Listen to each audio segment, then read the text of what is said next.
नमस्कार. आज आपण बनवणार आहोत घरच्या घरी तयार होणारा मठ्ठा मसाला. हा मसाला एकदा बनवून ठेवा आणि कधीही मठ्ठा तयार करताना वापरा.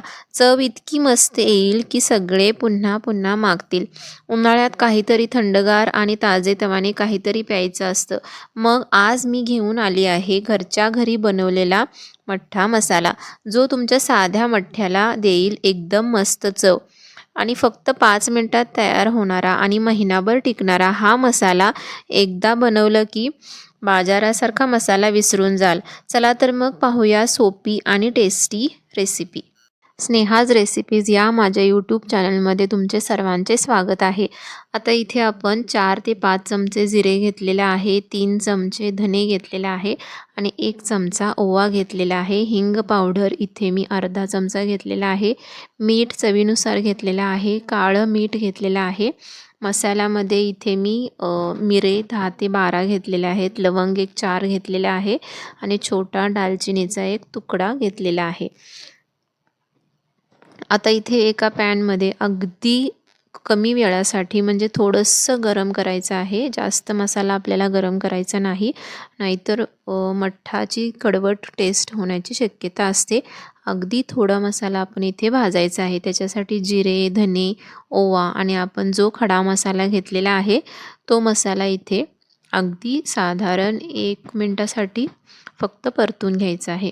गरम होण्या इतपत आपल्याला परतून घ्यायचं आहे. त्याला असं भाजायची गरज नाही, नाहीतर कडवट टेस्ट येण्याची शक्यता असते.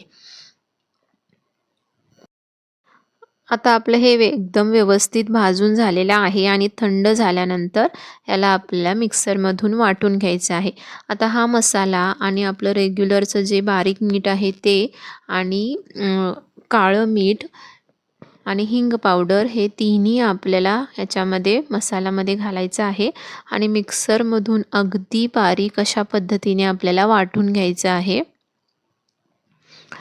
आता तुम्ही इथे बघू शकता अशा पद्धतीनं मी मिक्सरमधून मसाला वाटलेला आहे.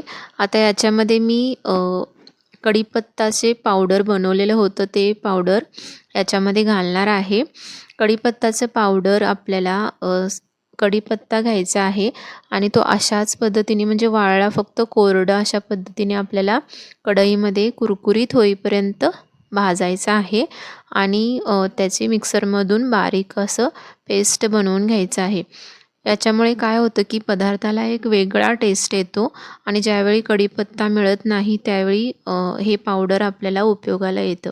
आता अशा पद्धतीने माझं कढीपत्ताचं पावडर तयार होतं. आता ते मी याच्यामध्ये मिक्स केलेलं आहे. तुम्हीसुद्धा अशा पद्धतीने कढीपत्ताचा पावडर बनवून ठेवू शकता. आता हा सर्व मसाला आपल्याला एका काचेच्या भरणीमध्ये भरून ठेवायचा आहे आणि ज्यावेळी आपण मठ्ठा बनवतो त्यावेळी हा आपला इन्स्टंट मसाला त्याच्यामध्ये वापरू शकतो. ह्याच्यामुळे काय होतं की आपला वेळसुद्धा वाचतो आणि मठ्ठाला एक वेगळीच टेस्ट येते. त्याच्यामुळे तुम्ही अशा पद्धतीने मसाला बनवून ठेवला तर आपला पटकन मठ्ठा तयार होतो. आता इथे माझं ताक तयार होतं. आता या ताकामध्ये आपल्याला आपल्या गरजेनुसार आपण मसाला घालायचा आहे आणि टेस्ट बघून तुम्ही याच्यामध्ये मीठ किंवा काळं मीठ कमी जास्त प्रमाणात घालू शकता. आता आता याच्यामध्ये बारीक चिरलेलं कोथिंबीर घालायचं आहे आणि मसाला आणि कोथिंबीर आपल्याला रवीने अशा पद्धतीने मिक्स करायचं आहे किंवा याला मिक्सरच्या भांड्यामधून फिरवून घेतला तरीसुद्धा चालतं.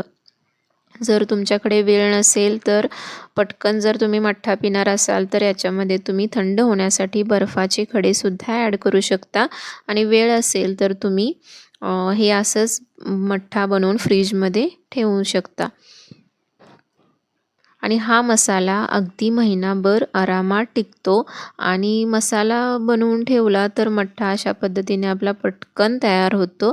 आणि हा व्हिडिओ जर तुम्हाला आवडला असेल तर लाईक, शेअर आणि सबस्क्राईब नक्कीच करा.